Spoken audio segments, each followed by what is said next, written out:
Ceniago. Nah, untuk acara ini gimana? Diskusi Bang? ini. Diskusi Diskusi hari ini. Gimana? Gimana dengan Prabowo sama Dinamika politik yang ada berkembang Oh, iya. ini terkait Ya, diskusi hari ini kan melihat fenomena di Amerika politik yang ada. Artinya hari ini kan orang sibuk soal hak angket dan semuanya. Padahal kalau kita percaya dengan quick count, dan itu tentu proses hari ini tentu bukan lagi soal siapa yang menang dan kalah, tapi rekonsiliasi politik dari koalisi yang ada. Karena memang kalau kita belajar dari pemilu ke pemilu kan quick count kan jaraknya kan tidak terlalu besar dengan dari hasil quick count yang aslinya. Dan saya rasa ini menjadi penting untuk kita melihat bahwa kepentingan dan juga agenda-agenda pasca pemilu untuk rekonsiliasi ini menjadi agenda-agenda yang cukup menarik karena memang ini perlu dipertimbangkan juga bahwa perjuangan politik ke depan ini menjadi hal yang cukup penting bagi kita karena memang kalau kita sibuk dengan konflik pasca pilpres, tantangan ke depan soal Laut Selatan, konflik di Rusia Ukraina dan lainnya ini kan juga menjadi penting, resesi global. Padahal ini kan juga hal yang paling pentingnya kan sampai elit itu mengorbankan masyarakat. Kita sibuk dengan konflik ini kan juga berdampak negatif ke ekonomi. Investor kan nggak mau datang ke Indonesia karena memang dinamika politik tidak ada kepastian siapa sih yang punya legitimasi kuat untuk sebagai pemenang pilpres. Ketika legitimasi ini lemah, ini juga akan merugikan bagi publik, bagi negara ini karena ekonomi nggak jalan dengan lancar, gitu mas. Gitu, Pak, implikasinya terkait rekonsiliasi nasional ini kan bahkan sekarang ya Bang, ya banyak sekali kayak misalnya pengajuan angket, isu-isu hak angket, kemudian banyak demonstrasi.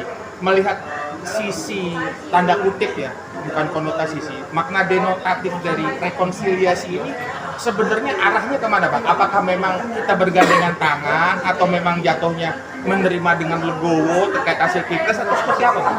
Ya kalau bagi saya itu bahwa ada pidato kemenangan bagi yang menang dan ada pidato kekalahan bagi yang kalah. Ini yang penting dulu.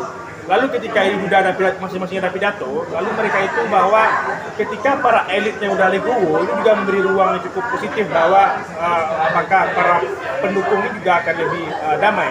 Makanya bagi saya rekonsiliasi itu intinya adalah bahwa ini bukan soal soal bagi-bagi kekuasaan itu rekonsiliasi, tapi rekonsiliasi itu adalah bahwa kita menerima hasil pilpres bagaimanapun hasilnya. Kalau memang ada yang gugatan akan menunggu KPU juga Mahkamah Konstitusi kan. Tapi kalau misalnya kalau tidak sudah menerima bukan berarti berada di kekuasaan, tidak. Tapi bagaimana mengawal program-program 02 ini di luar kekuasaan. Jangan lagi fokus di pilpres, tapi fokus kepada ide-ide juga program-programnya gitu. Jalur tengah apa Bang yang menurut Abang paling cocok terutama bagi rekonsiliasi ini Bang? Jalur tengahnya kira-kira yang bisa diterima kedua belah pihak. Dan jalur tengahnya itu adalah bahwa nunggu recall ya, recall KPU. Jadi ketika KPU udah mengumumkan resminya nanti, ternyata memang 02 ini udah menang, udah resmi, itu udah saatnya bagi 01 maupun 03 untuk pidato kekalahan. Ini penting, jangan sampai terlalu lama untuk menggiring publik karena untuk berkonflik dan lainnya ini juga akan berisiko untuk keutamaan ke depan. setelah situasi kondusif dan setelah hasilnya keluar dan masyarakat menerima kemenangan 02 atau sebagainya, setelah kondusif nih arah pergerakan selanjutnya bisa diinfokan sedikit Bang, arah pergerakan selanjutnya dari Siapa sih? kelanjutan dari politika ini. Ya, kalau politik Indonesia kalau udah rekonsiliasi itu bagi-bagi kekuasaan. Karena logisnya gini, ya ini logis ya, bukan soal bagi-bagi kue. Karena memang 02 kan juga membutuhkan kekuatan parlemen di DPR. Kalau kita hitung, itu mungkin masih 42%, belum lebih dari 20%. Artinya, kalau kayak gitu, artinya ini ruang ini juga mau nggak mau, 02 ini juga akan mencari partai yang lain. Apakah P3, PDIP, PKB, maupun Nasdem, mana yang deal yang belum cocok ya. Artinya kan kayak P3 kan udah mulai tanda mau pindah ya. Kayak Sandi ngomong dia akan ikut pemerintah kan. Artinya ini sebuah hal yang cukup penting juga. Bagi-bagi kekuasaan ini bukan menjadi hal yang paling menjadi buruk ya, tapi ini kan juga penting dalam menjalankan program ke depan. Dan saya rasa ini juga akan menjadi agenda ke depan. Yang terpenting kita harus punya oposisi, itu aja. Atau dari luar, apakah saya berharap PDIP di luar biar dinamikanya makin baik ke depannya. Terima kasih banyak Bang. Ya. Sampai ke depannya Bang untuk partai politik gimana Bang?